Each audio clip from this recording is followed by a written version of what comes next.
In 19th century Europe, geopolitics operated on a fairly reliable, if unwritten, rule. When one major power went to war, the conflict inevitably spread.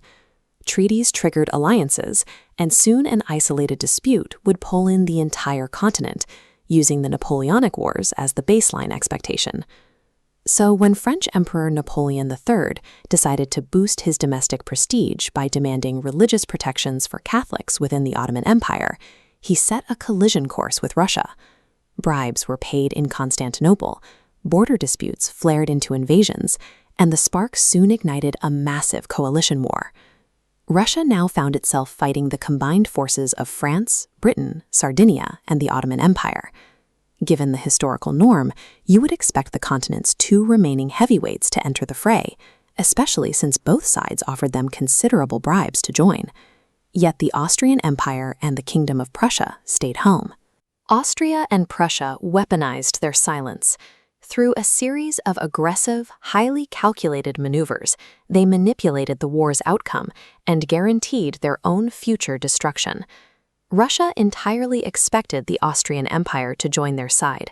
Just a half-decade prior, Russian troops had marched in to help Austria crush the Hungarian Revolution.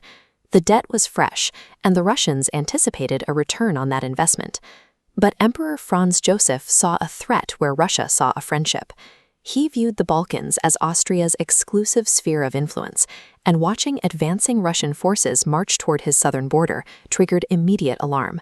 Rather than joining the fight, Austria massed its own forces there. This massive roadblock forced the Russian army to retreat, and Austrian troops moved in to occupy the territory themselves. This maneuver served a very specific dual purpose. Austria hoped they would be allowed to keep this new buffer territory after the war. At the same time, they stayed in position to ensure the Allies didn't march too far into Russia and destroy the continental balance of power. Austria's refusal to declare war was an active military blockade. They executed a massive land grab while labeling it diplomatic hesitation. Meanwhile, the British were secretly offering the Prussians entirely new lands if they would join the Allied coalition. The Prussian king unilaterally rejected the offer. He didn't decline out of any moral high ground. The Prussian public was so deeply divided between supporting the Allies and the Russians that picking a side would have fractured the nation's internal harmony. But staying out of the fighting presented a unique financial opportunity. Allied fleets successfully blockaded the Baltic and Black Seas, choking off the Russian landmass from maritime shipping. Cut off from water, Russia moved goods elsewhere. Prussia became their exclusive overland trade route, turning neutrality into a monopoly. By operating as a supply line for a blockaded empire, Prussia generated massive wealth without firing a single shot.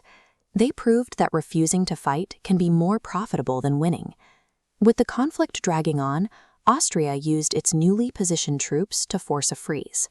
They warned the Allies not to march deeper into Russia, while reminding France that their heavy losses in Crimea left them vulnerable to a potential Prussian attack.